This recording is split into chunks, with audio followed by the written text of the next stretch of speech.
A long time ago in a galaxy far, far away, Star Wars Saturdays happened. This is part of an ongoing living campaign that I run for the Gauntlet. The Gauntlet is an online and meet space group, a community of like minded gamers who play tabletop role playing games as well as law orgs, which are like live action RPGs over the internet. Primarily play online via Hangouts on air until Google decides to shit can that too. And then we'll figure out what's next, like Skype or whatever. But for now, we play on Hangouts on air. So you can see our YouTube playlists of mini games. Star Wars Saturdays is an anthology series. So it is a living campaign in the events. The player characters often will reoccur. It is a rotating cast because we have an RSVP system within the Gauntlet community because we have lots and lots of gamers and we have lots of GMs and we mix and match and all get to play with each other in different permutations. Each month, I choose a different role-playing game system and either just use it for Star Wars if it's an easy slide or do some hacking. Luckily, Cat Ramen's creation, Rovers, is a very easy fit into Star Wars. Rovers is a hack of World of Dungeons Turbo, which was originally created by John Harper, a very, very skilled game designer. And Cat, she is also a very, very skilled game designer, so this hack over is quite exciting for me. A World of Dungeons is not a game that I have a great deal of experience running, but I've run a lot of PBTA, and the two are very distinctly related. So we have 3 characters. We're going to be running a 2-shot of Rovers. The timeline for our events is during the middle of the Return of the Jedi movie. So Jabba is dead, recently murdered. Long live Jabba. I'm so sorry. No, actually, totally rotten hell, dude. And Boba Fett is currently being digested for 1,000 years in a Sarlacc pit. By the way, Star Wars Day was last Saturday, and while I didn't get to run or play any games, which broke my heart, I did in the evening, after all of the craziness that happened last Saturday, get to watch a bit of Star Wars, and we saw Return of the Jedi. The scene when it's explained that you'll be digested over 1,000 years. My 13-year-old son looked at me and said, "You'd totally be dead, like right away. Why does that even matter?" And I said, "It sounds scarier." He said, "Okay, that reads." So there you go. You guys are playing Rovers, and we have just created characters in your starship. So I would love to hear a little bit about your characters. And this is the first time you're introducing your characters, so I will have a few questions for you. Blaze, my friend, please tell us about your character. So Throsk Raz is a Trandoshan, like a very he's a Trandoshan that just just finished fighting a war. It was like a proxy war between clans of Trandoshans and Imperial forces for control of a jungle system somewhere. They were fighting to keep their hunting rights more than anything else. In the battle, he suffered a throat injury, and he has this problem where he has kind of like a cybernetic that allows him to speak, but he doesn't use it a lot, and he tends to drool all the time. And so Throsk tends to just act intimidatingly instead of just communicating his emotions all the time. But he can speak, but it does look like he's ill by it. But besides that, he's got a ship. Him and his crew have been spending a lot of time just hauling stuff illegally and selling fuel. We have a refinery on board, and we have some people who just take care of that, and we sell to other ships who are stranded. Sometimes we create situations where they strand themselves, and then we sell them the fuel. So I imagine with the refinery, with the fact that you took the large designation, you probably have a crew of NPCs that are on board. They won't go with you on missions, but they're there to upkeep stuff. Otherwise, it would be a little crazy. Are Keep the they light running. exactly right? They run the refinery. They maybe you've got a chef, although an auto chef is pretty keen. I've always liked that. Are they fellow Trandoshans? Or are they people you picked up along the way? A mixed fit? What are you thinking? They're a mixed bag. I would say there's a couple Trandoshans, but mostly just a bit of everything because, crew is crew and it's disposable and fires happen and accidents happen on ship. So, Any family members that you have on board? yeah. How about I put a oh, sorry. How about I put a sister in there, like a female Trandoshan? We've never had a female Trandoshan. I love it. We're breaking new ground. I thought they all just like reproduced asexually or something. That's great. Female Trandoshan. Actually, I mean, Star Wars lore, yes, they're female Trandoshans, but it's fine. I love it. Assisted. Okay, cool. We'll have to come up with a name for her, and that will be fun. I'm thinking she's an engineer. She doesn't really go off the ship. Cool. She's good with mechanics, that kind of stuff. Cool. Perfect. Thank you very much. And so that's Troshk Raz. Is that how you're saying it? Yeah, Troshk Raz. Yeah. It's a kick-ass name. You're so good with Trandoshan names. Alejandro, please introduce us to your character.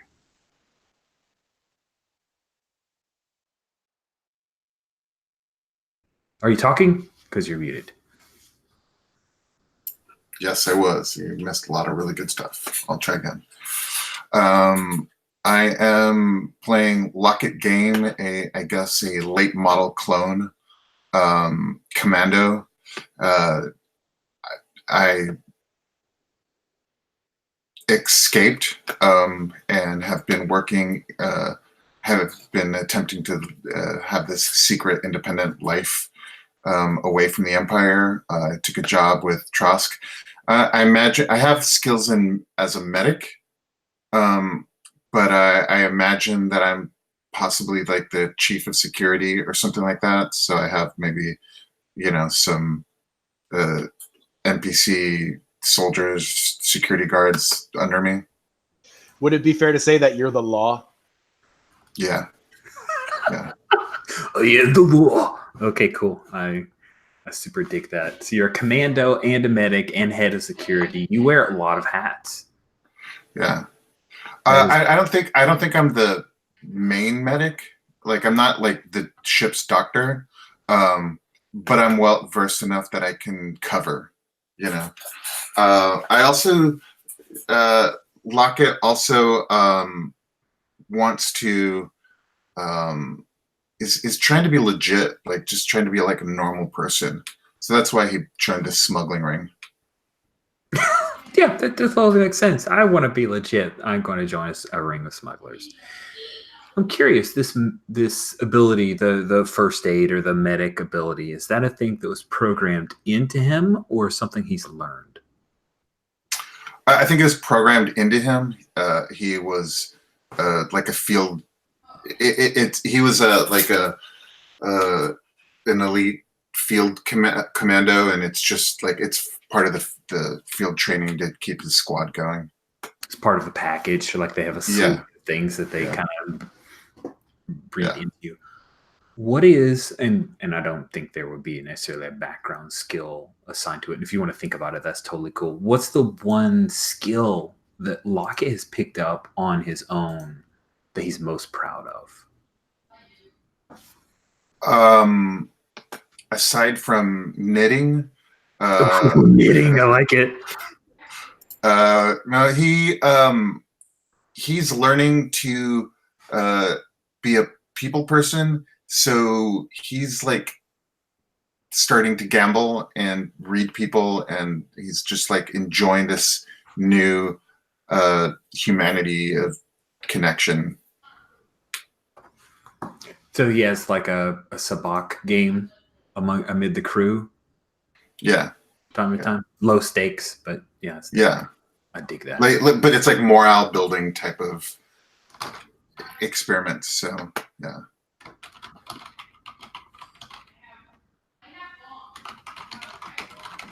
Did you? I'm going to circle back to our ship. Did you name it yet? No, I haven't named it yet. All right, cool. So we'll have to think about names. It's always the hardest part, right? Good. So let's see.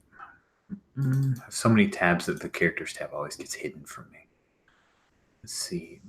Any other questions I had? Oh, you've got a special weapon here. What does it look like? Does it look like from the picture? Yeah, it's a rifle. It's not a laser gun. It shoots projectiles. You have a slug And thrower? yeah, On and ship? it's Like that is not a thing you want to shoot on a ship. That's totally awesome. I love it. okay. I don't know why that's the case, but I believe you.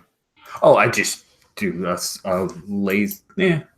Oh, sorry. It's a thing I saw in a sci-fi thing, and I just took it as true. Like the idea of bullets going through hulls and creating holes that could cause problems. But Yeah. blasters wouldn't cause problems. So And it's an armor piercing like rifle. So yeah. man, when you threaten people on the ship, everyone gets terrified. That sounds great. Yeah. I love it. Awesome. Thank you so much, Alejandro. And last but definitely not least, welcome Einar to Star Wars Saturdays and tell us about your character. All right, Tibo is a Rhodian, and she is sort of new on the criminal underworld of the Fringe, and but she has already sort of gone a bit of notoriety because she came from a gang or a sort of pack of criminals that ruled a small planet. They were simply called the Beast, and she managed to sort of eradicate the whole gang in some way. She killed the leader, and therefore she's known as the Slayer. And but no one has really seen much of what she can do. Also, sometimes Tibo feels like the universe is speaking to her. She doesn't really know what that's about, but she occasionally follows its advice, and it has led her here. Well, that's we'll see if that's good or bad. I like it. So you've taken in Rovers what's called the psychic general skill. We have mapped that over to the Force, and I'm really excited to see how that goes. You've been trained to do psychic effects, read minds, precognition, clairvoyance, telekinesis. All those track to things we've seen with the Force, so I love it. I'm now going to jump. Oh, I wanted to add one more detail to Lockett.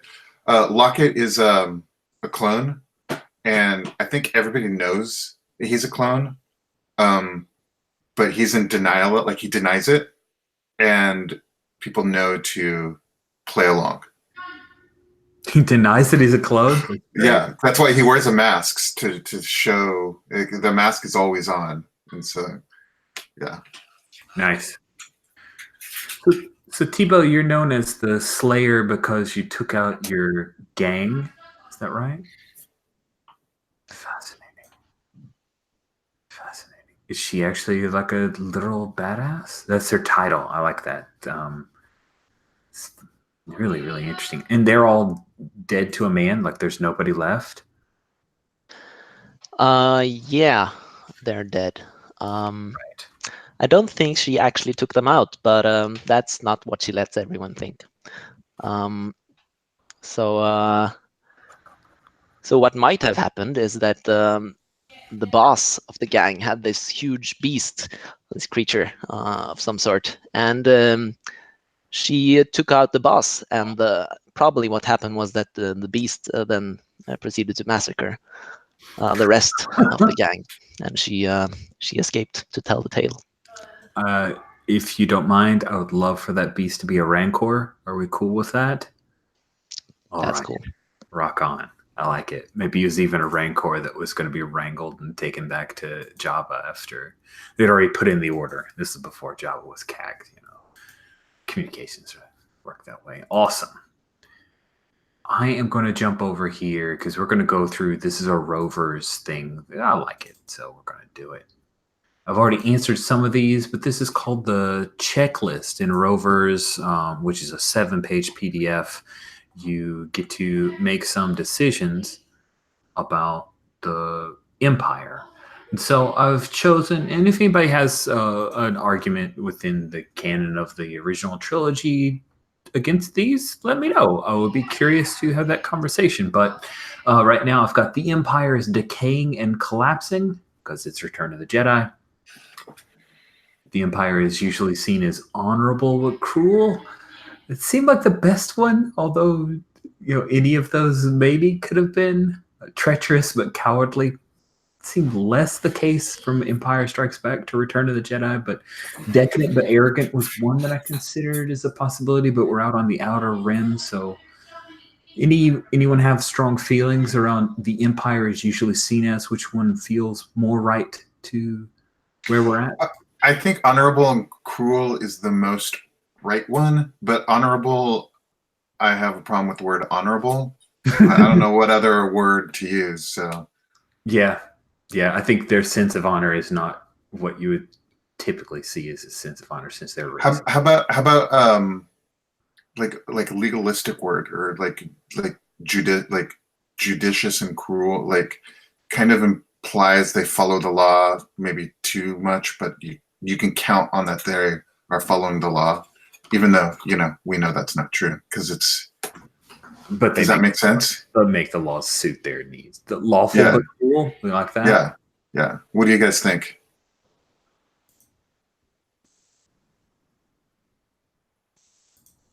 No opposition. You are muted still, Blaze. I don't know if you mechanically are muted. Oh no. What is up with this? No. Oh man. Do better, Blaze. For a whole hour. You sounded perfect. All right, he's checking stuff. Anar, did you have any opposition to the idea of the Empire being lawful? Nope, not working, Blaze. Oh man. Sorry, so lawful but cruel? Yeah, instead of honorable but cruel. That sounds good. Okay.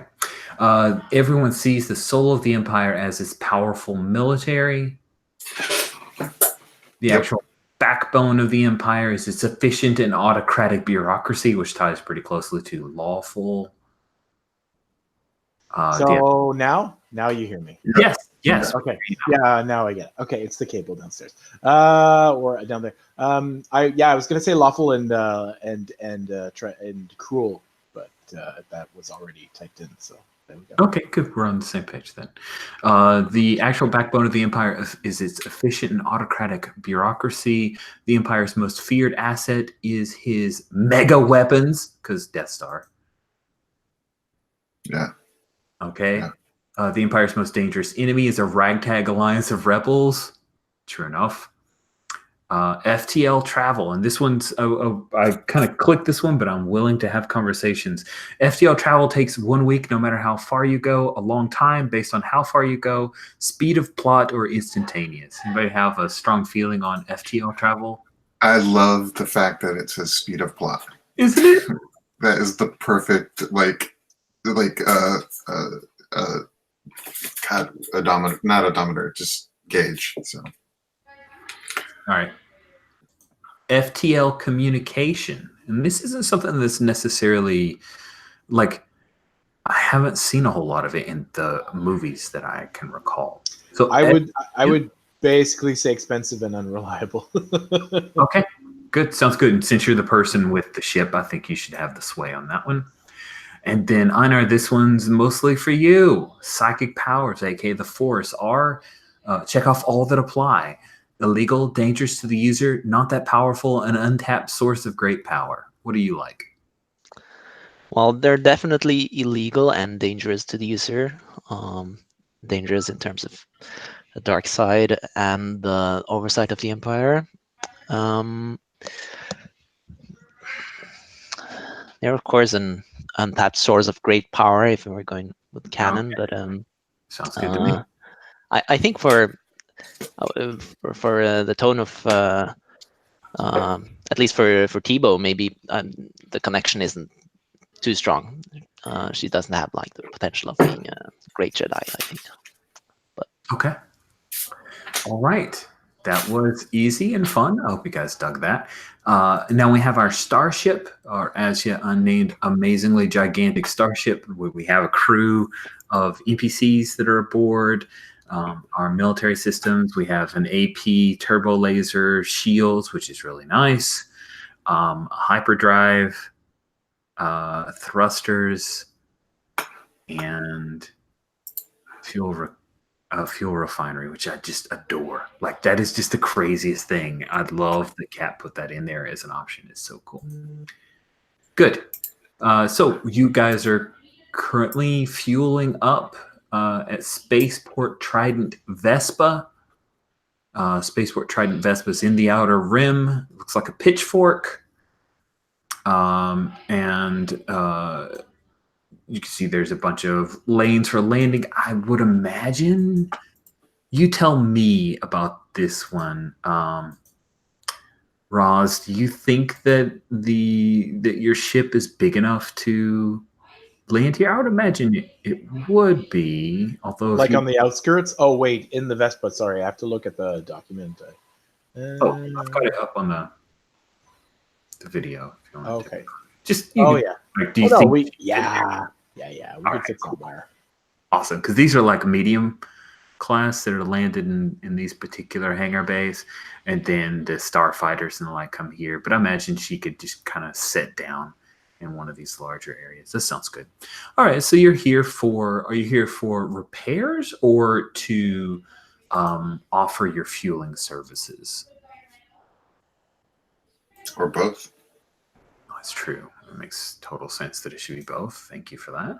Yeah, I imagine we're like in between jobs, so we might be running out of cash. So maybe it's like going down in world to sell some excess fuel and then buy some, maybe get a job. I don't know. Isn't this a space station?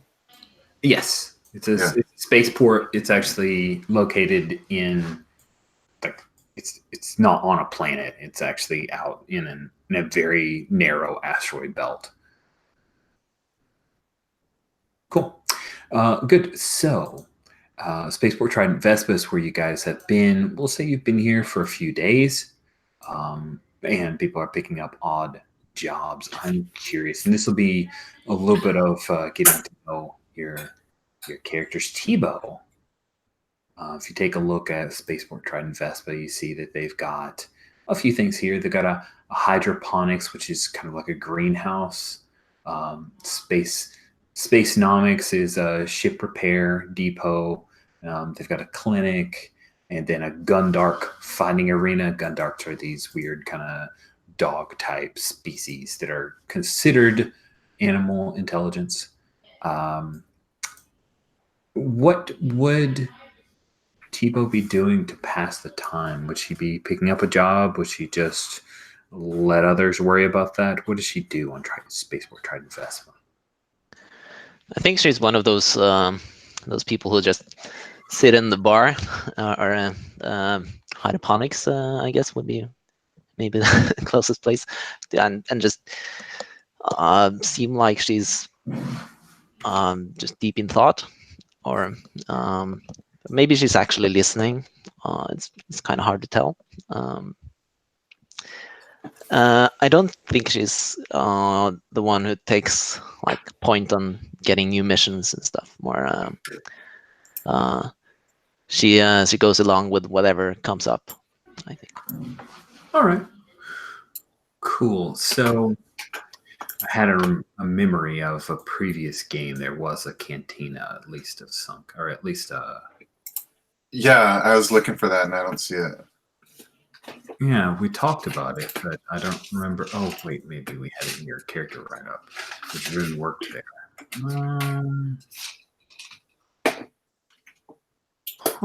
Okay. Yeah, there is a cantina / place to eat. I think it's called Umos Tavern. Yeah, something like that. Yeah. Yeah, so we'll just stick that in there.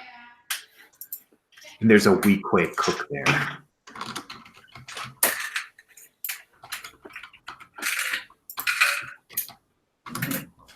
All right. So we'll say that you're hanging out there, Tebow. Flounder, can you mute? There's a little bit of background noise. Yeah. Thank you. Awesome. So Tebow, you are spending your time at Unmo's. There was a actual like bar, but is currently shut down. It's closed for business, and they've taken out the liquor, so no one cares anymore. It's just an empty shop. You can see the old neon sign that's up above it, but evidently they didn't take that with them. And I think it'd be interesting if we engage a little bit of the system. So, Tebow, as you are there, we'll say that it's there is no star for light here in the asteroid field. There's always just like a general grayness outside, but there are chronometers to keep the time. So it would be kind of in the evening shift or heading towards third shift when there is a. I'm going to say that there's a Ratataki. The Ratataki are gray-skinned humanoids. They come from a very barbaric and warlike culture. And the reason that the Ratataki is noteworthy to you is that there was a Ratataki member of your crew, your old gang. And that Ratataki's name was Gezu. And Gezu's dead. For sure dead. Like, was eaten by the Rancor, dead. But this particular Ratataki, there are a couple of his, like, they have these facial tattoos that they wear, similar to Zabrak, except they're, gray and kind of a light white to blue hued skin. Some of the markings look similar, and you get an odd feeling about this particular Ratataki. He comes in and he starts to look around. Looks like he's looking for something. What do you do? So Tebow takes a sip of the drink she brought herself and sort of tucks away the little container, adjusts her hat, and walks up. She decides to she just sidles right into the path of this Ratataki to gauge her reaction or its reaction. Cool. So he looks around, put on your hat. He starts to head towards the bar, and that's when you interpose yourself, and he stops. He stands about a head taller than you, very broad-shouldered. You see that his right arm, while it's well muscled, there is a series of what look like whip scars that run down it. They're old and white. They stand out quite a bit on his skin. He peers at you and he says, Rodian, I'm looking for someone called the Slayer. Well, I think that would be me. Who's looking? He kind of sidles back for a moment, says, No. You must be joking. I'm Dorok. My brother was killed by the Slayer.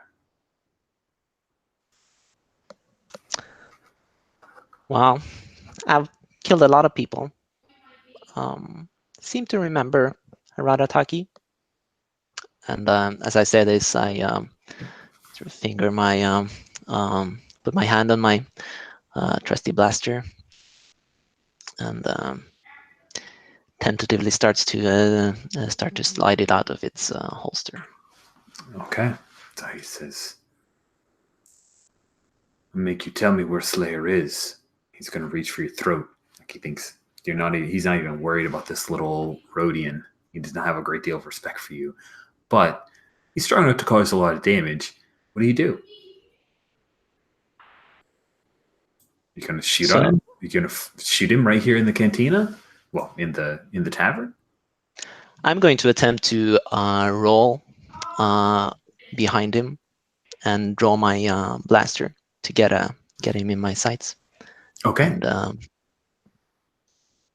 all right. So when you perform a risky action or try to avoid a bad outcome, the bad outcome would be he tries to snap your neck.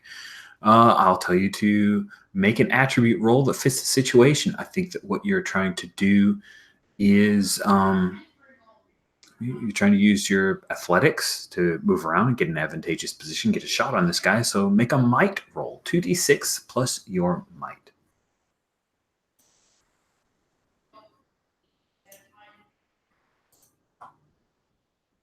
Oh, your might's a -1. You're not mighty. But you rolled what? Okay. Yeah. That's an 9. A 9. Okay. On a 7 to 9, you get a partial success. You do it with a cost: compromise, reduced effect, or harm.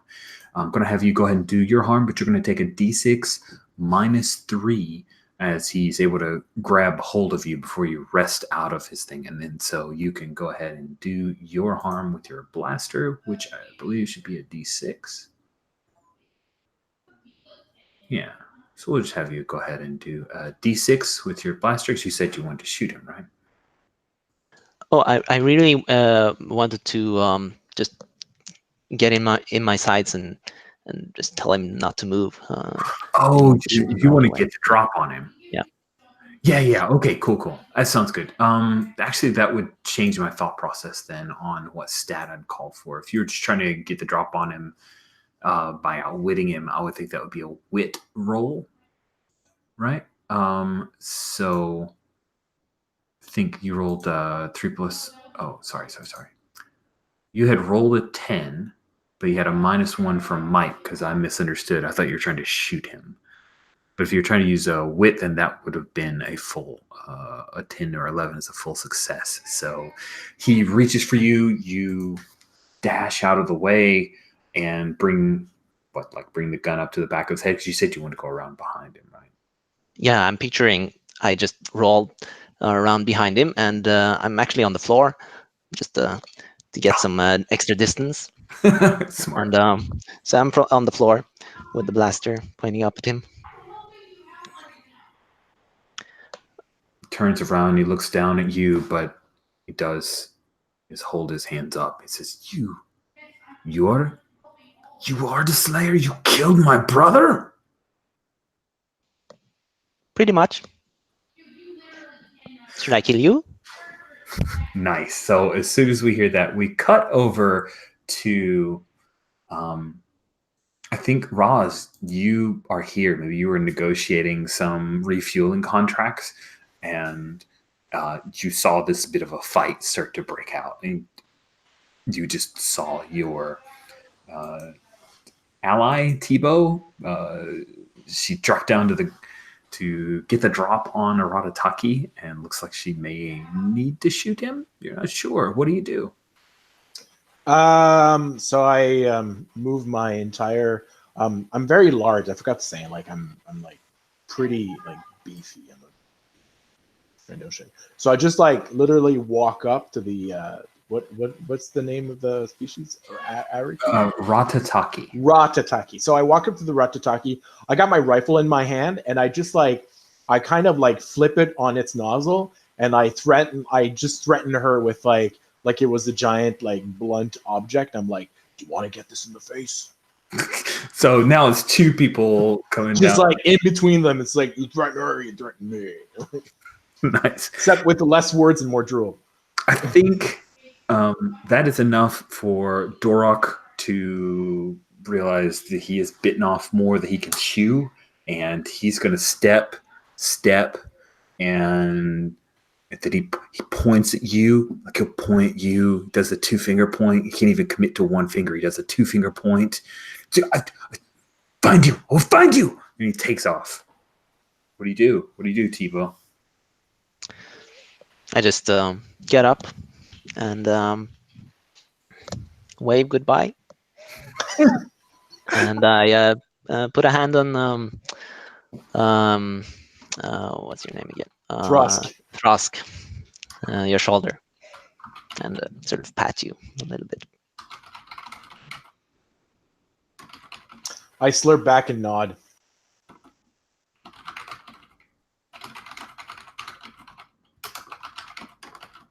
Also, I found a name for the ship. Oh, yes. What's the name of the ship? Burnt Oasis. Oh, that's dope. I dig that. I'm actually going to make that bigger. I don't know why the color of that is so hard to read, too. Awesome. Burnt Oasis is a great name. I like it a lot. So this Ratataki comes running out of Unmo's tavern, and he runs straight, like he's looking back and does not see where he's going. He runs straight into you, Lockett. This guy nearly bowls you over. It's a big Ratataki. He could run. The mother can move. But he was running away from something and not paying attention. He slams into your chest. Does he knock down? Does that knock you down? What do you imagine happens there? Oh, you're still muted, Alejandro. I'm a commando, so I'm kind of always on guard for these types of situations. I just get out of the way, and I let him go. I mean, I don't have any reason to be concerned. You know, the station can deal with its own trouble.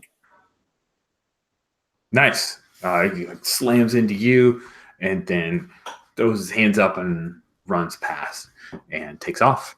But I do take note of his face, just All right. just because that's what I do. Yeah, being ahead of security, that makes a lot of sense. Do you mostly travel around Trident Vespa by yourself, Lockett, or do you often have members of the security team or the crew or anyone around you? Kind of curious. Is he a loner? Is he a person that likes to be around others? He's a loner trying to learn how to be like around being others. So he probably has like maybe like 1 or 2 from his security team that he's trying to be friends with. Cool. I think you got a Celestin and maybe a near human with you, and Celestin's like, look at that guy running. Yeah, he'll get himself killed. He laughs at that. He thinks that's funny. What is he? What is that race again? Oh, the Celestin. Remember the co-pilot? Oh, yeah. For Lando. Yeah. They're Okay. like, 5.5 feet tall. And I think this one's name is Duanyan. I'll drop that into the Space War Trident Vespa for NPCs.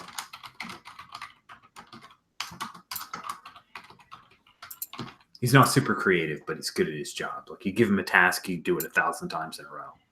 Yeah.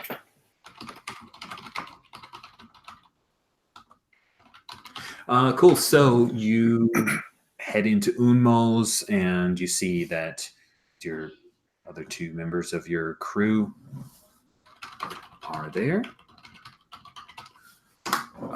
And we will pick right back up with Roz as you get a ping on your comm unit as there's an incoming call. What do you do? So I look at it and I flick it open. I don't even I'm like, what? It comes through audio only. I'm looking for the captain of the Burnt Oasis. You found him. My name is Kalgra Dreatid. I need to hire you for a mission. Are you available? Yep. Good. You are in Trident Vespa, yes? Yep. Good. In 2 hours, I need you to meet me at Gorsix. Gorsix. Yes. Okay. We'll be there. And I shut it off. Okay. Cool. Tio, you overheard that, and I'm lucky you also were able to catch the last bit of that. So yeah, so I turned to my people, and they heard it because the thing was loud, I imagine, on my thing. So they were just like, yeah. So I just turned to them and said, "We got a job." Finally. And yeah, don't know who the guy is, but he'll know us. I trust you. I don't know if I trust myself, but cool. Good. At least someone does. Okay. Is there anything we know about this place? About Grix's? Gorsix? Gorsix, sorry. That's okay. Gorsix is the hydroponics, so it's kind of the space greenhouse. So on Spaceport Trident Vespa, they have rows upon rows upon rows of hydroponically grown vegetables, herbs. This is a place that supplies Unmo's Tavern with all of its greens and the like, and there's a supplement diet that's provided to all of the staff of the Trident Vespa, and a number of people. Is it mostly legal stuff that they do? Is there like an underlying, is there a role or a thing that I would do? It says, do they do illegal shibs? Oh, well, I think that maybe if you wanted to make a wits roll, you might know if there's anything nefarious that they do. Sure. So give me a 2d6 plus wit, and that'll tell you how much 2d6 plus wit minus 1. So I get a 9 minus 1 is an 8. Okay, cool. So you have heard that Gorsix has like that there's certain sections that are hidden away where they grow variants of spice or other intoxicants. But with a partial success, you don't know for sure if that's just the scuttlebutt or if it's anything. Like maybe if you talk to Gorsix, you could get hooked up, but you haven't actually pursued it. Perfect. Okay. Good. Okay, well, I guess we head over. I mean, I look at my peeps, and you guys good to go over, or do we need to do something? I stand up. We walk over. It's like 5 o'clock. 5 o'clock lighting, long shadows, winds. I love it. It's very Western, kind of noirish. I love it. So you guys come into Gorsix. Gorsix himself is a Toydarian. The Toydarian is WoDu from the prequels, the real short guys, the little tiny wings that should not help them fly, but he can fly anyway because space Western. And really, Gorsix is just Rich's excuse to do a bad WoDu impression, so I apologize ahead of time, but it's coming. So you come in there are a number of minders who are there. There's like community plots. Some of the people that stay here long term, they'll come in and they have certain like, oh, I'm going to come and they trim their little bits of a particular herb or a plant. And you know that there is a small Rhodian family who have come here and they've brought some of the seeds from the homeworld that they left, and they grow stuff here. And it's the best air in all of Spaceport Trident Vespa is here because there's a lot of oxygenating plants. So there are some people who just come here and kind of cruise the gardens. There's a strict no violence policy, and Gorsix has a couple of droids that will help him enforce that if need be, but they mostly stay out of the way. They don't go patrol. They're just the bouncers that come in will beat the living cark out of you and drag you off. And so Gorsix he comes by and he says, "Oh, it's good to see you. Look how much nicer the plants they brighten up when you are here, Raz. You want to buy something?" You called me for a job, so I'm here with my crew. I don't know what you're talking about. And he lays his finger. He's got, the big long schnoz, and he lays his finger aside his nose, which is some, I don't know, Toydarian nonverbal signal. I wouldn't know what you're talking about, but if you want to meet with people, that's fine. Just no violence. Don't shoot them. Go outside, okay? Okay. We'll go outside. Cool. So soon after. By the way, Lockett, as head of security, like, are you the person who's going to meet with them? Do you like stay back to watch if there's anything weird going on? I'm kind of curious what Lockett's approach is. I think I'm at Roz's shoulder the whole time, and like, yeah. And what about Tebow? And I'm scoping. So I think Tebow is. You said there were Rhodians there, and they were growing things from the home planet. Mm-hmm. I think Tebow is quite interested in that actually. So she goes over and sort of squats down and pokes at some of the plants, while sort of pretending to be well, she's keeping an eye on the others as well, but she's sort of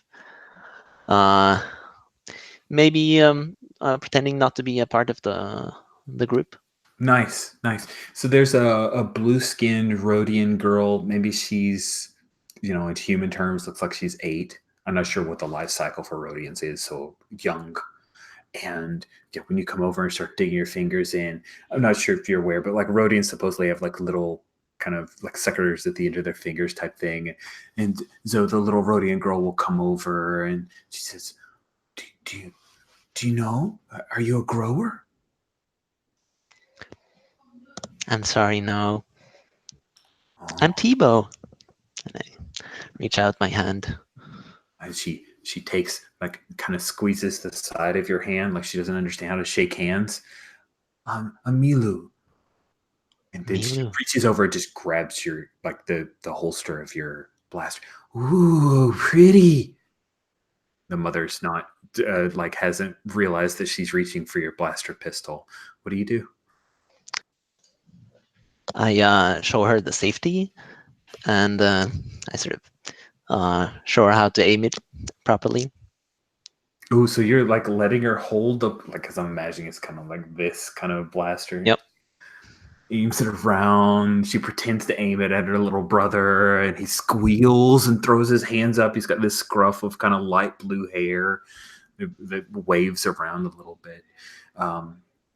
So yeah, you are able to play with them for a wee bit, and this Milu thinks you are the coolest thing in the entire hydroponic, like everything of all things. You're now her hero. So a Togruta, an older Togruta male, comes in and he makes a beeline for you, Roz. And he says, "You're Roz? I'm Kagra." I will slightly stand in front of Roz's like left shoulder when the guy approaches until Roz gives me his standard stand down signal or whatever. So Kalgra has like a poncho on, but you, Lockett, you can tell from the way that he walks that he has a holster on, but it's hidden by the poncho. There's just a certain amount of weight distribution. You know the way that folks walk when they're carrying weapons. But he holds his palms up when Lockett moves around. He says, "I'm Kalgra. I called you for a job." Yep. Let's go. Behind those trees. Just point behind those large plants or something. Cool. Tebow, if you want to kind of extricate yourself and get close enough to be able to eavesdrop, that's totally cool. So you're part of this conversation. So he walks around, and with you guys come around. There's like a set of, I'm imagining like these trees that the way that the actual bark of the tree is a bunch of striated long pieces of bark that are all kind of like a twisted knot of things, and then there are a couple of large bulbous points, and then palm frond type stuff that comes down and gives you guys a nice little canopy where you're able to speak slightly obfuscated from the others without seeming like you're trying to hide around a corner. And Kalgra, who's a Togruta, they're the kinds that have the kind of the large head pieces. Ahsoka Tano was a Togruta, if you've ever watched any of the prequels, or not prequel, but like the Cartoons. The Wars cartoons. Yes, thank you. So he pulls out a small device, like a little holoprojector. It's a handheld holoprojector, which is super expensive. and he says, a little bit of words come up because Rich wanted to do a presentation. I don't know why. Rich is just in the mood. I apologize, but I'll share this with you later so you can take a look at it. So he says, I am trusting you to be discreet. The Rebel Alliance has found that the Empire has entered a weapons contract with the Huskara Corporation. We do not know what the weapons are being produced, but we are concerned about this development. I'm an intelligence officer for the Alliance. This mission is important. We have located the corporation factory that is providing new weapons.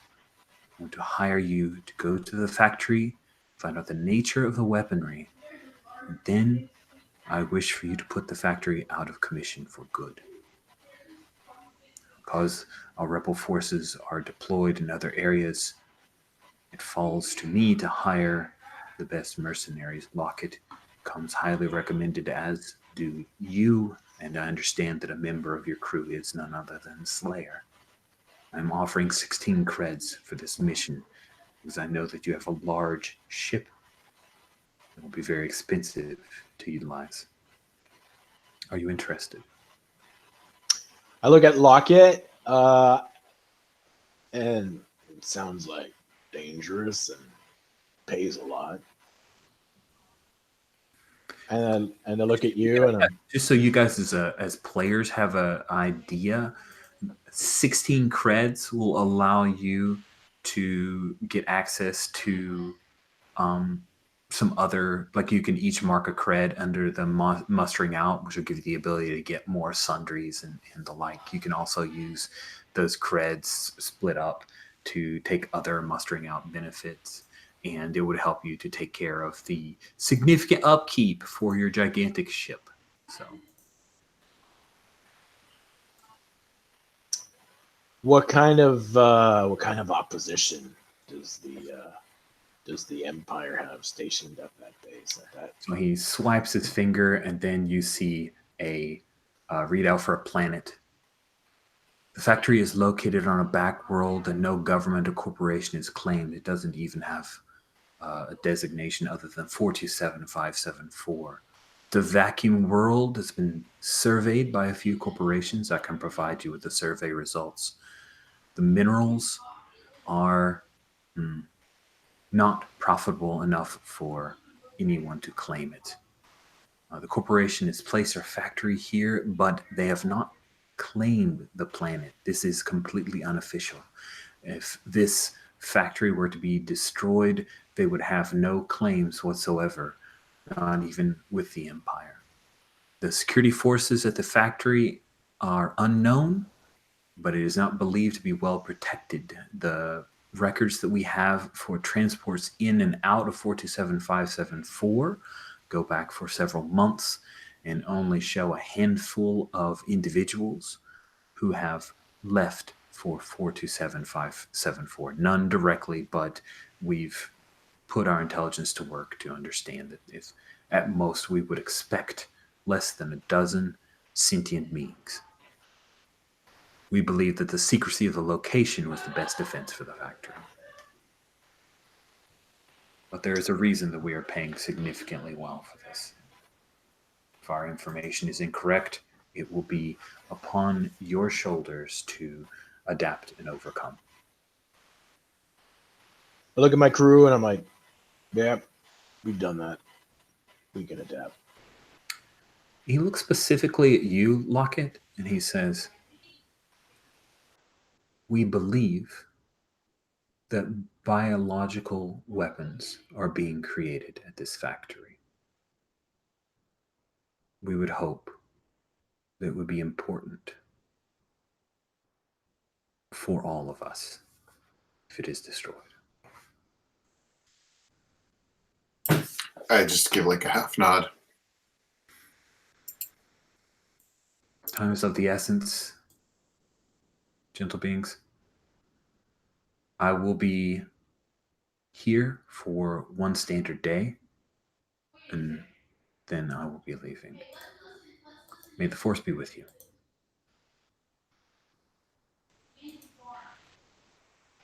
Just not. You've got his little comm details, so you could communicate with him if need be. But with that, he's going to take off. Okay, that's fine.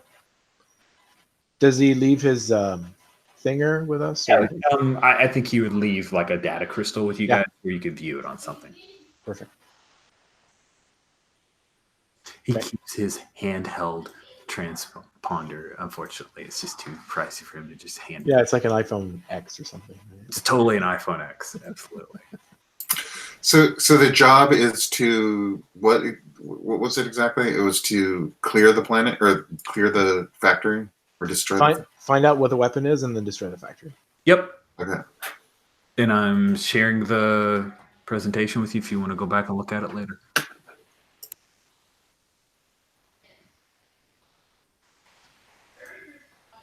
Cool. So I guess we go do that and then just come back to spaceport. So now what?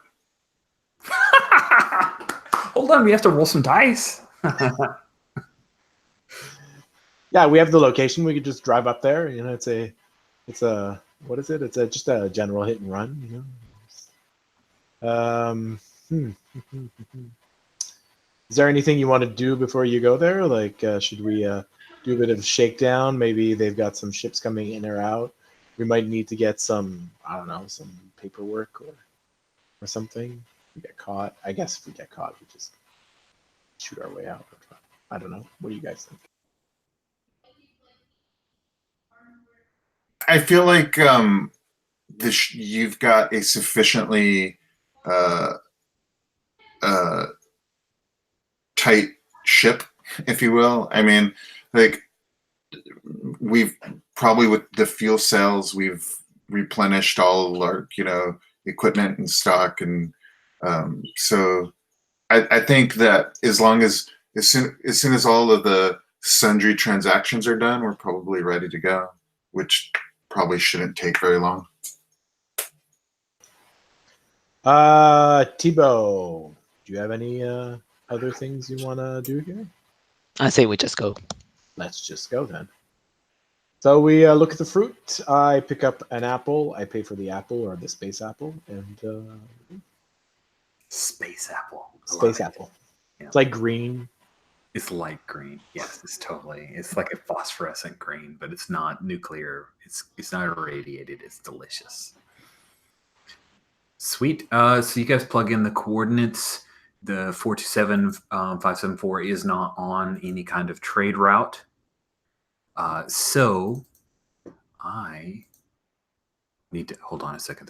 There's a cool roll that I remember that Cat did in the AP that I was watching. So Could I just take a 2-minute bio break? oh yes, great. That's great. We're at the hour anyway. It's a minute till. Let's take 5 minutes. See you guys in 5 minutes.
Sorry about that. I spilled an entire cup of ice on the kitchen floor. Like, I filled this with ice. It was up to here, and it knocked it over, and it went everywhere. So I didn't want a bunch of pool of water, so I ran upstairs. Okay, cool.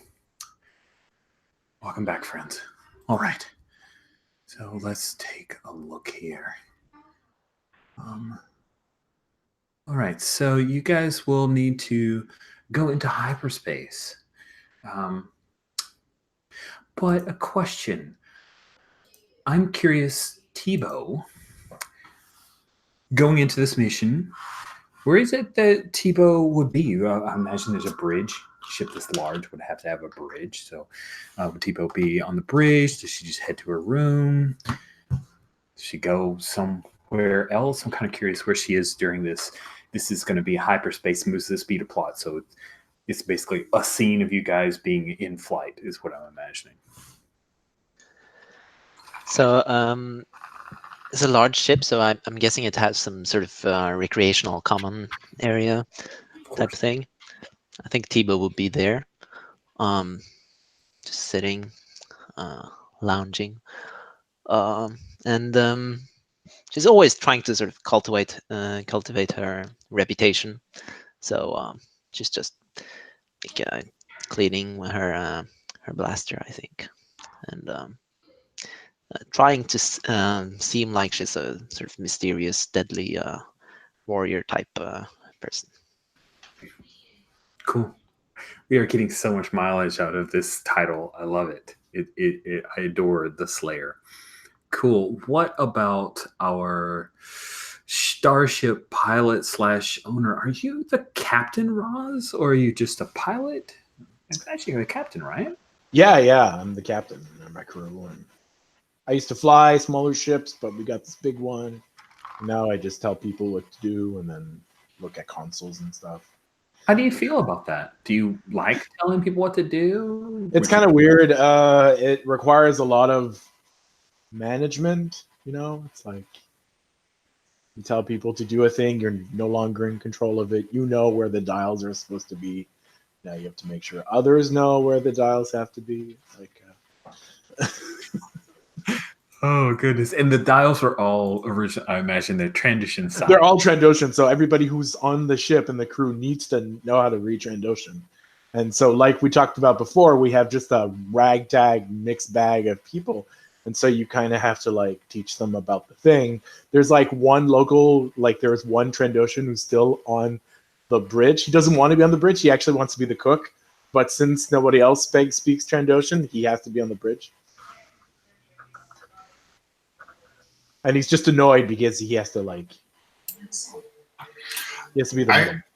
I wonder if Lockett is kind of your manager, So I'm kind of the guy that goes around and just makes jobs get done, So that's really cool. I love that. And if you have a leadership, how can I say it? A leadership mentor, a person that you refer to when you talk about leadership. This could be in the command. I used to know this person who was really good, and he's got all these sayings and stuff. Anyways, I'm just riffing on management, leadership management. That's it, man. We need to go with Starship ship management, Star Wars ship management. The RPG would be the best. I just picture Lockett as just kind of he just knows. Just organizational type stuff because of his training. He just kind of knows how to. It's bred into your DNA, literally. Yeah. Cool. I imagine that Poesh, the Quarren, is. I mean, he's a decent comms and sensors person. But he just hates how big the dials are and is constantly complaining about this dial does not have to be this big, but it's made for 3-fingered, Trandoshan hands. So I'm curious, how does Lockett kind of shut down the constant complaints from Poesh? Oh, he doesn't. He Lockett recognizes that this is how Poesh expresses himself and engages with his environment, and Lockett's okay with that. Nice. Oh Yeah. man, whatever listens, but you, Lockett, you always listen. Yeah, and often he'll like I think crew members will come to him and kind of complain and be like, they're like, oh, this and that, and Lockett just doesn't know what to do or handle that, but like stands there and nods, and that's enough for the crew, and Lockett doesn't know why it works. This is amazing. This ship is quite endearing. I adore it. So yeah, we see you guys all there falling into your routines, and yeah, I think there's a moment for you, Tebow, when you're looking awesome and kind of badass, and you reach into a pocket and you see that there's a little seed. It's a little seed that Milu had dropped into your pocket at some point. And we kind of flash back to there's a moment when you're starting to leave, and Milu just like drops a little seed in your pocket, and then very excitedly rubs the hilt of your blaster before you leave. So the gigantic ship that you guys call home, the Burnt Oasis, comes out of hyperspace, and you are currently in the system where 427 is indicated. 427574 is obviously just a husk of a planet. If it ever supported life before, you're not sure how. Again, it's a vacuum world, has no atmosphere whatsoever. So vac suits would definitely need to be in. I would just imagine you guys have got access to vac suits. So even if you didn't mark it as equipment, we can just kind of mark off that as a thing that you would need. And you've got a gigantic ship, so it would be dumb if you didn't have it. But there you see it. There are craters all over the planet. You even, as you were there, the Poesh points out that there is a small asteroid that comes and slams into the side of the planet, far away from the area where you guys have indicated the factory is likely to be, which is on the equator of this planet. But it is, yeah, there's a lot of meteoric activity that happens here. Yeah, so what do you do, Raj? Your crew's ready to snap to your orders, or really do what Lockett says, but you give the original order. I asked scanners or comms people to scan the planet to try to find this base, this manufacturing facility.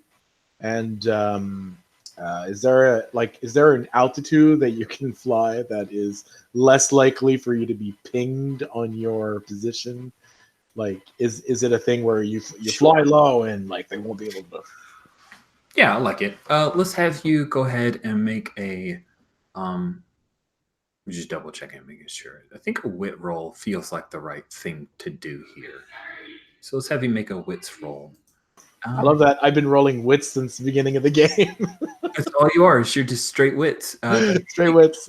You can blow a strain if you want to. Is there a teamwork? I don't know if there's a teamwork rule on this game. Let's play and find out. It's better this way. Teamwork. You can help a teammate or cover for them, take a hit in their place. Cool. If things already gone wrong for your team. Okay. It's just basically taking a hit in their place. All right. Good. So let's go for it. Okay, so that's a 5 and a 4, so that's 9 again.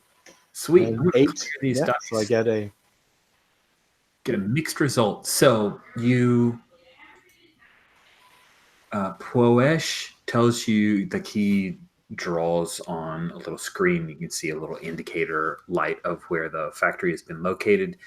And he says, it appears that we did not slip into the atmosphere quick enough to avoid their scans. I believe they may be aware we're coming, sir.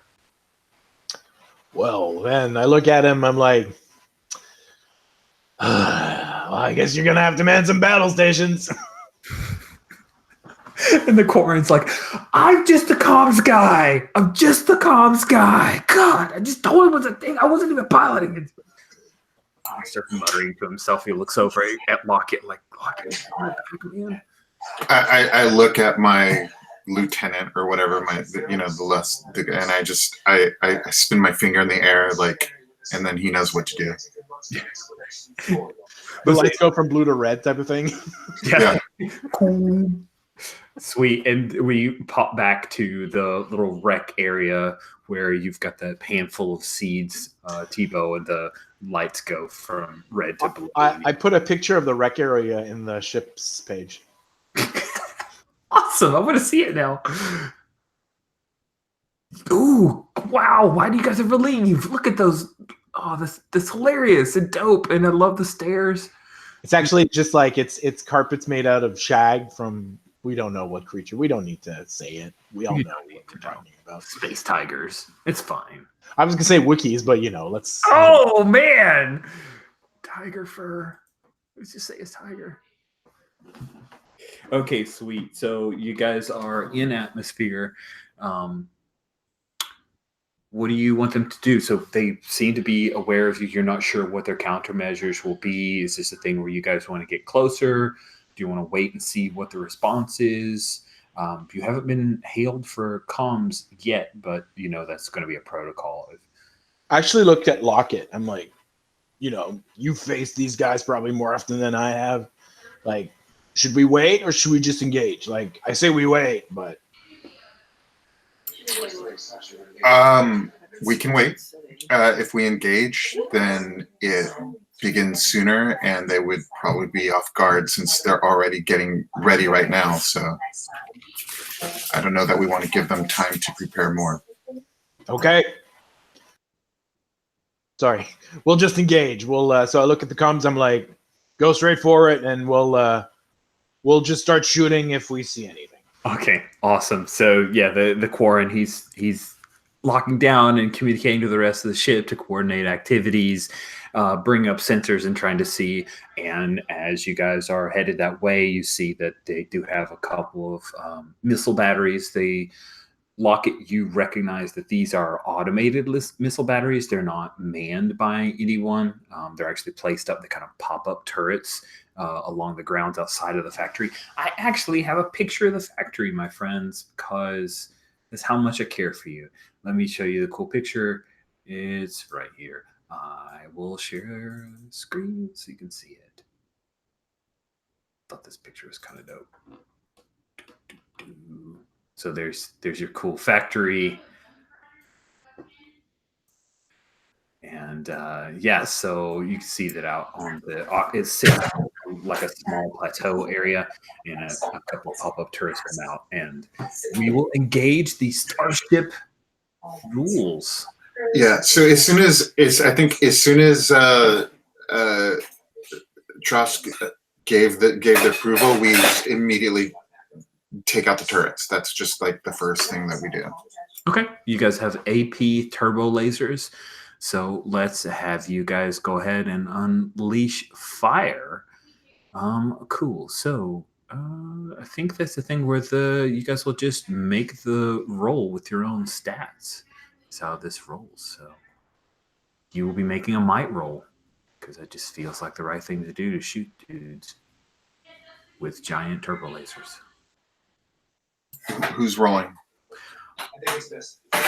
Roz, are you making the roll because you told people to execute?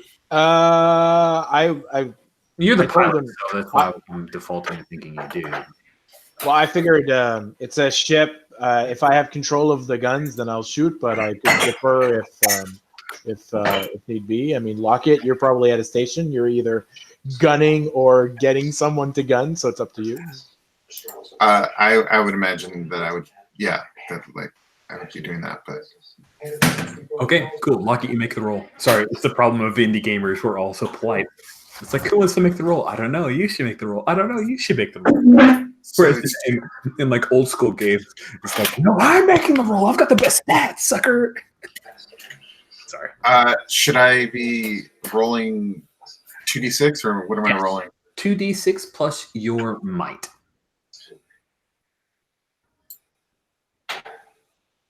Why isn't it going? Ooh, that looks like a nice roll. 11. Yeah. Nice. Okay, so with 11, that is a full success. With a full success, you're going to do your damage, but you'll have a reduced amount of damage coming back. So you guys have, I'm taking a quick glance here, you do have shields. So your armor is the ship's mass. The ship's mass is 2. So you have an armor of, no, 3. That's right, because you guys are large. That's really awesome. So you guys have a shield of 3. I'm rolling a d6 minus 3, so I can't actually harm you with this weapon with the fact that you guys had a good shot hit. So let's go ahead and have you roll with a main weapon of AP. You're going to roll a d6.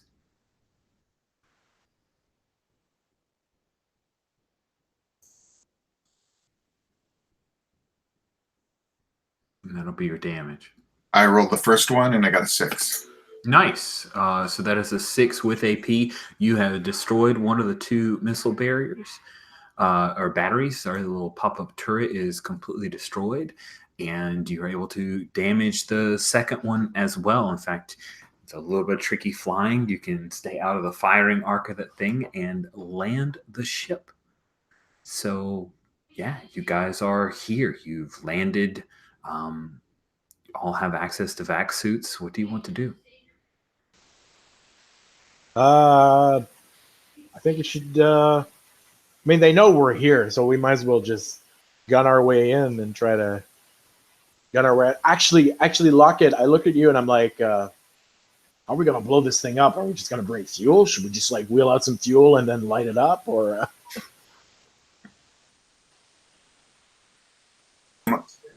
I think that there is probably a lot of stuff we can scavenge from here. So if we just send in a force, take the factory and take what we can. Cool. So just to list out the options that I see, and of course I'm open to suggestions, but the way I see it is they want to know what is being manufactured. So that's why I think it's a good idea that you landed, because you could have tried to fire on it from orbit and just destroy the factory, but then you wouldn't be able to report back this is what they were producing. So you do need to at least retrieve some of the elements within the factory. However, you guys do have superior armament as you're sitting outside, and sending a squad in is probably a good choice. So that's what I see. But really, once you get in the idea of what they're producing, you can't nuke it because you didn't buy that, but it's the only way to be sure. Well, that's actually a good idea.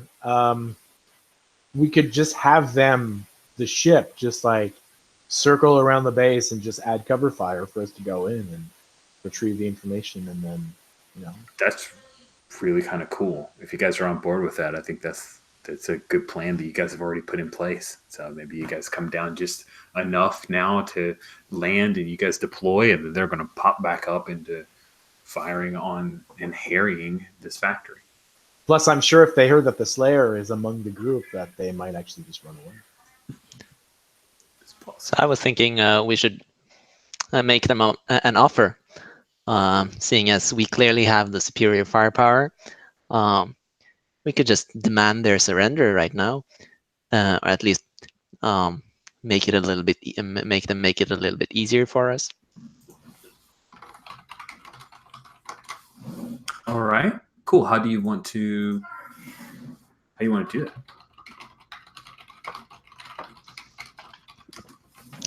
So come on the comms and try to cow them or talk them into giving up, or what do you want to do? yeah, so that's what I was thinking. Just send them a hail from the Slayer. But meanwhile, we're still being deployed as you're doing that, right? Yeah.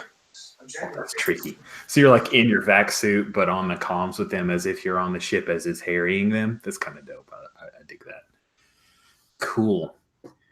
So yeah, you working through excellent comms officer Poesh, the Quarren. He patches you through, and you hear, "This is Captain Mark Wu of the security force here on 427. Enemies, we need to understand exactly what you are after. This factory is protected under," and he starts trying to rattle off some like BS corporate, militaristic, imperial something that you know is complete hogwash. What do you do? I'll just stop you right there, Mr. Captain. This is the Slayer, and we are clearly superior, and we clearly have superior firepower here. If you would like to keep your lives, you can. Maybe you would like to just come out in vac suits without weapons, and we will just round you up, and you can live. This can all end peacefully. That is wicked. Let's see you make I'm just looking at the three stats. It feels like you're leaning Wits. on wits, although grit to me also feels of toughness and willpower. I'm going to call it a grit roll, just because of willpower and toughness here, and you're leaning on your really tough name. I'm going to give you a +1 forward on this because you're bringing your title to bear. And don't forget, you've got strain. So if you spin strain, it gives you an extra die. So that you could be rolling 3d6.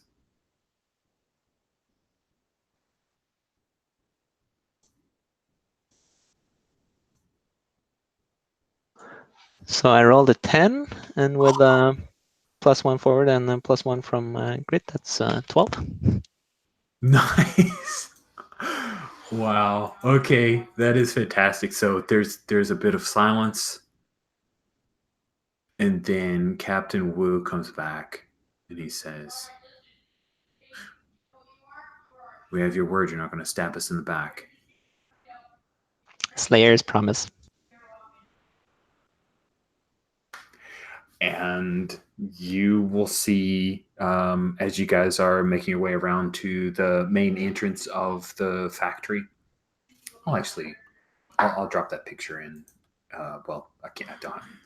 It's like half an hour before we're done anyway. So you saw the picture. Imagine in your mind, there's very grand entrance in the front. As you're making your way towards that, you see those doors open, and 6 individuals in vac suits.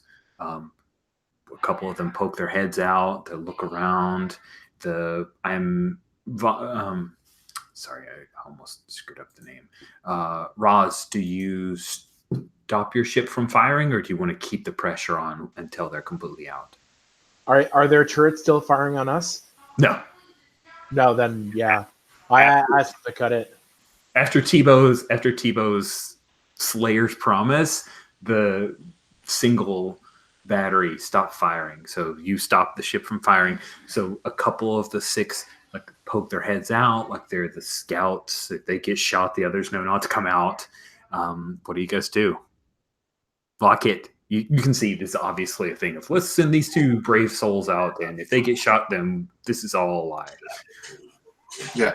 No, my squad, my whole squad, we just went out. So the first, I imagine there's maybe 12 on our squad or something like that. Sure. So me and 5 others are just walking up to the, we weren't even worried. We were just walking up to the gate. 2 of my guys cuff 5 of theirs, and I asked the guy that seems to be in charge, how many people are in the station, and who's your lead technician? It's Captain Wu, the guy that you guys are talking to on the comms, and he says scientist Juice Weber is inside. She refuses to leave her station. I've cut off the comms to prevent any further communication. But There are a total of 11 of us. The rest Okay. are contained by droids.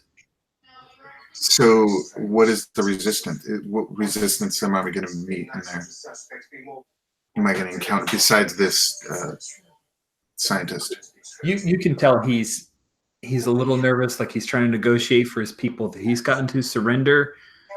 But if you die, that wouldn't be the worst thing in the world for him either, because he's probably going to lose his job. So I think you need to pull some information from him. So you're just questioning him nice and calm, right? Yeah. It sounds like you need to roll wits then. I'll go ahead and clear the dice.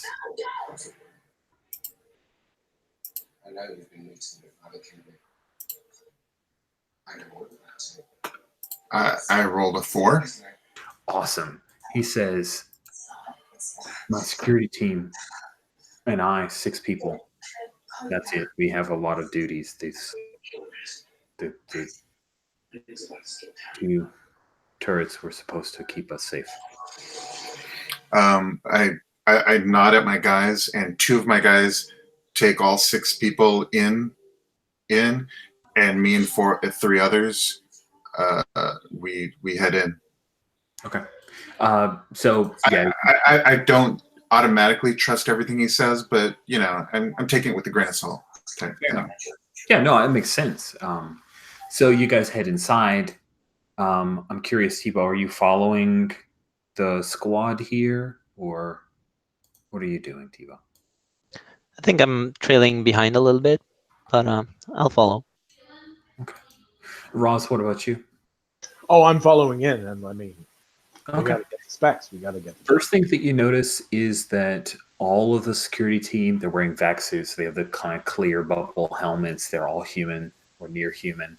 You come inside. He said the total staff was 11. There are 4 more scientists. There's actually a consultant here. He's like an HR, like human resources type thing. Although I wonder what they would call that in Star Wars if it's not all humans. But it's Imperial Corporation, so they just use the term human resources because they're assholes and insensitive about non-humans and et cetera, et cetera. So there's the 4 there who are non-combatants, and then you guys appear to have free run of the factory. As you guys head inside, you see that the factory is made for large-scale droid manufacturing. There's in the kind of front foyer area near just past the offices and quarters for the living staff. The first thing that you notice, Thibaut, is you get a weird feeling like there's something not quite right in here. And this is as you guys are coming to a set of sealed double doors, like metallic double doors. And you've been given the key codes from Captain Wu to go inside. What do you do, Thibaut? So I stop and I grab Throsk's arm and I say, I've got an icky feeling about this. Are we in front of a door? Is there like? I'm like. Yeah, let me paint a better scene. So the front, when you come in through the front doors, there's a reception area. There are a number of quarters, and like this is where people, like offices, meetings for the small amount of staff, the security room, cameras that will allow you to look inside any point of the factory. And then there's a set of double doors that lead in, and it actually says in basic, which is English for Star Wars world. It says in basic, it says factory room floor. So these are the last doors to enter in. That's when Thibaut came to you before you guys actually went into the main factory space and said something feels a little weird on the other side. Okay. Are the are captured prisoners right outside on the other side behind us? Yeah, I would imagine. Okay. So I just walk out. I nod at Thibaut. I'm like, let me find out. So Wu is the person, the scientist that's inside that doesn't want to come out, right? No, I'm sorry. I've thrown out several names. Wu's the guy you guys have been talking to. Okay. He's head of security. He calls himself Captain Wu. He's here. He's the one who gave mixed information to Lockett. Okay. So I go outside. I pick up Wu and I raise him. Like I just pick him up. Actually, just pick him up by the throat, and I just picking him up. I do this with him, like out in the air, and I'm like, "What else is in here that you're not telling me?" All right, give me a might roll.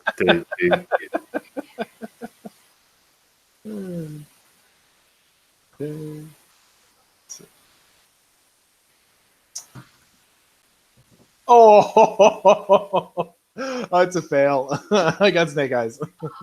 Okay, cool. So you pick him up, you grab him, and then his eyes get really big for a moment, and that's when you realize that you've ripped his vac suit, Oh, and you guys are outside, and you see his face start to contort, and he's kind of desperately grasping for it and clutching at it. What do you do? I try to check him inside. Okay, so you toss him inside. You guys can bring him in, and yeah, he's gotten some frostbite, and he's going to need some medical treatment. Yeah, I immediately start trying to treat him. Yeah. Before you do, I'm like, I put my hand on your chest. I'm like, give it a second. I know what you're gonna do. Just give it a second. We let the doors close, and then I'm like, okay, our medic here can take care of you, but I just want you to be clear. Like, I need to know what's behind those doors, and you're lying to me. You're telling me there's something that's missing here. Cool. So that's enough, and I'm not going to make you roll again. He realizes, the idea of his little half information is not going to work out, and Captain Wu says, "We're working on irradiated weaponry. Everything past that door, if you're not wearing a rad suit, you're toast. Droids inside are equipped with blasters. I thought you guys were idiots. I was wrong. I just please. I don't want to lose my arm." Lockett, did you sure that his arm survives? Yeah, just with it, like I'm just on top of him. Like you almost don't even see me. I'm just boom, boom, boom, boom, boom. It's total like military field training. Even though we're not in that environment, there's not gunfire, but I'm still like that's my natural mode. Nice. So let's go ahead and roll your d6, which is the 1d healing that you can give. I rolled a 1. Okay. Yeah. But I have a +1d healing. Oh, okay. Cool. Oh no, that's in downtime. So sorry. No. Yeah, it's okay. Yeah, all right. So you're able to stop any further damage, but he may have some. He may have taken some stuff that it's not great, not good. But he's not going to continue to get worse, and he's definitely not going to die. But he's probably not going to think you're a guy that he wants to go see for medical care in the future. I mean, there's a point where you guys are going on, and he's looking inside. He's like, raisins? Why are there raisins in the fuck? So, all right. I'm not concerned with what he thinks about me. That's right. Stupid. He doesn't understand the value of raisins. All right. Good. So, as they are working on Captain Wu or questioning him, Tebow, what are you doing? Imagining this is like a large. It's almost like in front of a metallic floor near a couple of doors, and then there's the large 2 double doors, like really, really large, kind of thing where you could bring in a forklift and go in through the front door. But what are you doing right now? The squad's milling around or keeping track of the prisoners, but you're left to your own devices, Slayer. What are you up to? So I'm looking for any kind of control panels. If there's, I'm imagining if they have like irradiated the weapons, that they have some sort of radiation protection system, some sort of um, yeah, some sort of fail-safe in case of some sort of leak, or some kind of system that we can use. Yeah, there are rad suits that are kept in a storage closet nearby, and there's also like a chem shower and some other treatments that can be used to try to reduce the overall irradiated affected areas. There's in basic a bunch of like little videos that could bring up on, so you've been irradiated, and it's got instructions on what to do, that kind of stuff. You find that little supply closet right near the door. It's just kind of set off to the side in a recessed hallway and a door. As you're going through that, Tebow, and I don't know if you're grabbing a few of the suits or what, you hear a voice, but you know it's not something you hear through your ears. Come to me, Tebow. You are here for a reason.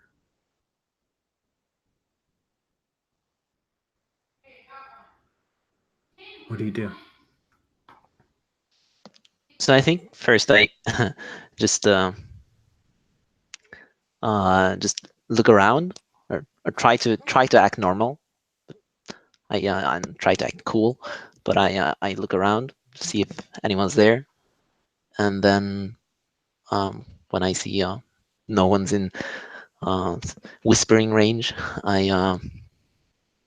um, I try to sense. Nice. Let's see you do that. So the way that psychic works here is you can spend strain to do psychic effects. So all you have to do is spend a strain, no die roll to it. You just say you do it, unless it's something that we need to figure out a ruling on. But yeah, you can spin the die. What do you do? Yeah, so I stretch out with my feelings and try to locate the source of this whisper. Nice. So you reach out and you feel that there is a being on the other side of that door, a near human, one that has powers like yours, gets those weird feelings, but perhaps she's a little more powerful than you. And she feels your touch. She says, Tebow, so raw and untrained, trying so hard to gain the respect and the fear of others. You are here because I will show you and will teach you the ways of the Force. Put on one of those suits. Come to me. Leave your so-called friends.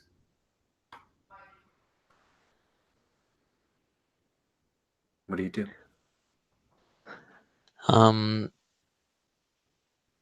I think this hits Tebow quite hard. These words are exactly what she fears other people will know.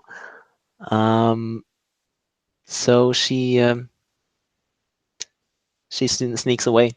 She doesn't want anyone else to figure out her weakness. She wants to go confront this thing on her own.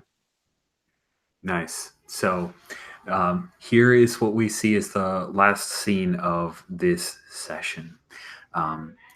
We see the double doors open, and there's like this wicked, sickly yellow, kind of a phosphorescent yellow that emanates out of the factory. We see all these droids that are toiling away, and we see in a rad suit Tebow. Of course, it's not like a dorky rad suit. It's kind of a badass looking rad suit, you know. Tebow walks inside, and the doors start to shut, and we cut back, and looking up from the body of Wu is Lockett and Roz and the squad. As you guys just see the door starting to shut, right? You see that light, that shaft of yellowish light, and you see the Tebow's leaving. That's where we'll end today's session. Cool. So, guys, I just wanted to end there because I felt like a good stop point, and I also like to do a little bit of feedback at the end of every session. And so we can do that, and we can all go about our day. I've got a yard sale to get you ready for next week, and my wife's already sent me several messages reminding me. So this is perfect timing for me. So yard sale in America is where you take all the crap you don't want and beg someone to pay pennies on the dollar for it.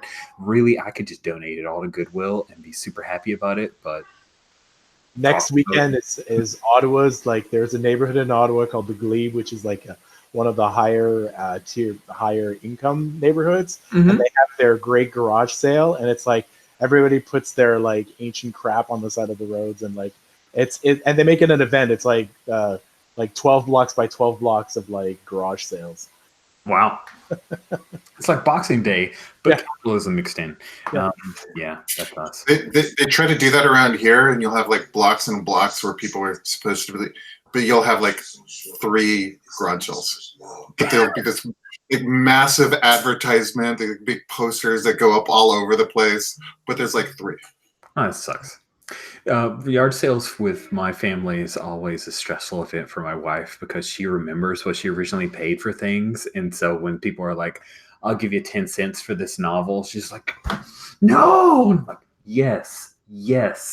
10 cents is great. Would you like to have this Lego to go with it? And then my son's like, no! Me, I'm like, I just want all of this off of the garage, like out of the garage. It's all I want. Oh, sorry, garage tale talk is over.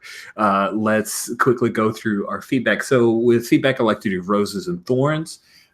Roses and thorns are just a way for you guys to give feedback about the game, because I think of it as not just a hobby, but a craft, and I'm always interested in hearing how I did in introducing a brand new system or navigating that system, and if there are any weak spots or things that I should definitely make sure and push, because it would make the game more fun or enjoyable for you.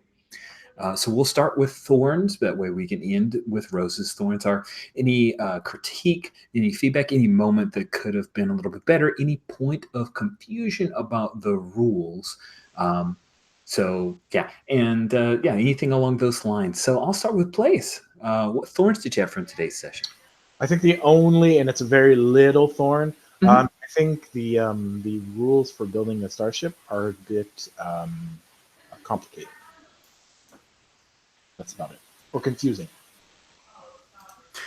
I feel like I should have reread those a little closer to game time so that I could have walked you through them rather than just saying, here's the PDF, Blaze. So I apologize for that. I think you did a great job. And wow, those rules came up with the most interesting, like unexpected starship we've had in a Star Wars game. But I hear you on it. It did take a little bit of a while to navigate it. So thank you. Alejandro, what thorns did you have? Really, I have 2 thorns. The first thorn is that the pilot was stolen out from under me. And the other thorn is I am so annoyed at how unaligned the little boxes are on the character keeper. I tried to do some of them, but I gave up after a point. Yeah. That's it. Those are the best thorns of the day. Einar, my friend, please, what thorns did you have? The only thing was I didn't quite get how the equipment was supposed to go. If we were supposed to like choose something in advance and then it's I should have done a better job. So the way that it works with equipment is really cool. What you do, and I should have asked this at the outset, like you guys are leaving the ship, what load are you taking? So it actually, I think, is a little clearer on the character sheet than it is in the keeper. So you would choose what load. So you would say, I'm taking a normal load. Okay. You say that, and then any of these will be a tick. So you get 4 to 5 load. So you say, okay, you're out in the thing. All right, I want to use my hand computer. All right, just tick that out, and that's one of your 4 to 5 load. And you have it right then and there. So it's almost like a flashback mechanic in a way. So it gives you a lot of flexibility. You don't have to determine these ahead of time. You just say, oh, yeah, I've got a rifle. Click, and then you make sure that it's affected as part of your load. And then once you go up to your max load, then for whatever reason we want to fictionally make it happen, you don't have it. And then you'd have to borrow it from whatever maniac took a heavy load. And so what doesn't make sense to me about that is, like, on the character sheet, what are those extra boxes? You have 4 to 5 load, like I have normal load, so that's 4 to 5 plus 2 boxes. What are those? I'm not sure what those are. I don't know if you're supposed to. Well, it says choose load, then check off as needed. I'm not sure why there are boxes underneath light load, normal load, heavy load, and encumbered. Because you should be checking off those boxes under equipment, at least on the character sheet. Now, in the character keeper, I feel like it's actually a little clearer to me because it doesn't have a whole like you go up. Actually, I think I'm going to take that row 9, which is where you choose your loadout weight, and I think I'm going to move that right above equipment so that the two are closer together. Does that make sense? I think it'll make it a little clearer. Am I making any sense, or am I? Yeah, I mean, it makes a lot more sense that way. Yeah, it is more clear on the character sheet. So. Okay, cool. So I've just moved that over. I mean, it makes more sense on the character keeper. I knew what you meant.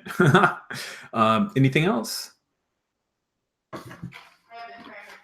I know. Any other Nope. questions, concerns? All right. We'll stick with you because you had to go last for thorns. Everyone took all your cool thorns. You get to go first for roses. Roses are where you offer positive feedback for anything that other players did that you really enjoyed, aspects of the system or the story that you think were noteworthy. I'll just have to say that I really enjoyed this. It's fantastic. Well,